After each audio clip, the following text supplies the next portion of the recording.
கேன்சரம் எதிர்த்து போராடுற தன்மை இருக்கா? பீட்ரூட் ஜூஸை எப்படி செய்கிறதுன்றத இந்த வீடியோவில் பார்க்கலாம் வாங்க அன்பு உறவுகளே. ஒரு அம்மா கேன்சரில் ரொம்பவே கஷ்டப்பட்டுட்டு இருந்தாங்க. அவங்கள பார்க்கும்போதும் இவங்க பிழைக்க ஏதாவது வாய்ப்பு இருக்குமா அப்படின்னு நான் யோசித்தேன். கடவுள்கிட்ட நான் வேண்டிக்கிட்டேன். ஆனால் அவங்க வீட்டில் நேரடியாக அவங்கள போய் நான் பார்க்கும்போதும் உடம்பு முடியாதவங்கள அவங்களுக்கு இந்த பீட்ரூட் ஜூஸை கொடுத்துட்ருந்தாங்க டியூப் வழியாக. அந்த டியூப்பில் சொட்டு சொட்டாக தான் இந்த பீட்ரூட்டும் இறங்கிட்டு இருந்துச்சு. இந்த பீட்ரூட்டாக இவங்களை குணப்படுத்த போதுன்னு நான் யோசித்தேன்.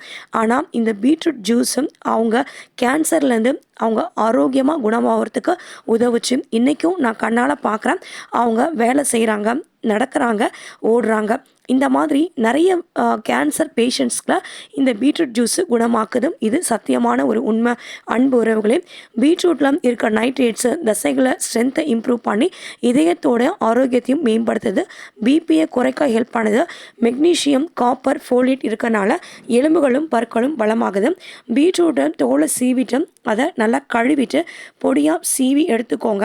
மிக்சியில் போட்டு தண்ணி விட்டு அது கூட பீட்ரூட்டும் சீவினது கூட 2 கொத்தமல்லி இலை இல்லை புதினா இலை நீங்கள் போட்டு அரைச்சி எடுத்துக்கோங்க. ஒரு வடிகட்டி வச்சு ஒரு பாத்திரத்தில் இந்த ஜூஸை வடிகட்டி எடுத்துக்கோங்க. நீங்கள் குடிங்க. சர்க்கரை எதுவுமே சேர்க்க வேணாம், உடம்புக்கு அவ்வளோ நல்லது.